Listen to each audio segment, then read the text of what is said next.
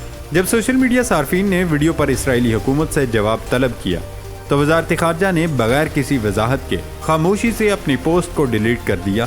اسرائیل کی جانب سے غلط معلومات پھیلانا پھر اسے ڈیلیٹ کرنا معمول بن چکا ہے، لیکن تیار کردہ جعلی ویڈیوز، تصاویر یا پوسٹ حقیقت کو دھندلا نہیں سکتی۔ سچ یہ ہے کہ غزہ میں ہر روز سینکڑوں کی تعداد میں بچے مر رہے ہیں۔ اسرائیل کے بموں، گولیوں اور محاصرے سے ان کا خون بہہ رہا۔ اسرائیلی فوج کی شمالی غزہ میں 2 اسکولوں پر بمباری کے نتیجے میں 50 فلسطینی شہید اور سینکڑوں زخمی ہو گئے۔ ناظرین، یہ خبر آپ کو بتاتے ہوئے ہم بھی شرمندہ ہیں، لیکن امریکی وزارت خارجہ میں سیاسی و فوجی امور کے سابق ڈائریکٹر جوش پال نے انتہائی خوفناک اور شرمناک انکشاف کیا ہے کہ اسرائیلی جیل میں فلسطینی بچوں کے ساتھ زیادتی کے واقعات بھی رونما ہوئے۔ امریکی نشریاتی ادارے CNN کو دیے گئے انٹرویو میں وزارت خارجہ کے عسکری امور کے ڈائریکٹر جوش پال نے اسرائیل کو مہلک ہتھیاروں کی فراہمی پر احتجاجاً مستعفی ہونے سے لے کر فلسطین میں اسرائیلی مظالم پر کھل کر بات کی۔ جوش پال نے اپنے استعفے سے متعلق بتایا کہ میرا موقف واضح تھا۔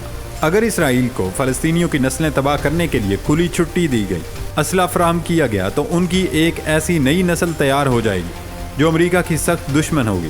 یہ امریکہ کے مفاد میں اچھا نہیں ہوگا۔ CNN کو دیے گئے انٹرویو میں جوش پال نے ہولناک انکشافات کرتے ہوئے بتایا کہ اسرائیل کے فوجیوں نے جیل میں ایک بچے کو جنسی زیادتی کا نشانہ بنایا۔ یہ بچے ایسے سخت گیر جنگجو بن کر سامنے آئیں گے، ایسے مزاحمت کار بنیں گے جو دنیا کی تاریخ میں کبھی پیدا نہیں ہوئے۔ اسی وجہ سے اسرائیل ان بچوں کو نشانہ بنا رہا ہے۔ اللہ تعالیٰ فلسطینی بچوں سمیت تمام مسلمانوں پر رحم فرمائے، آمین۔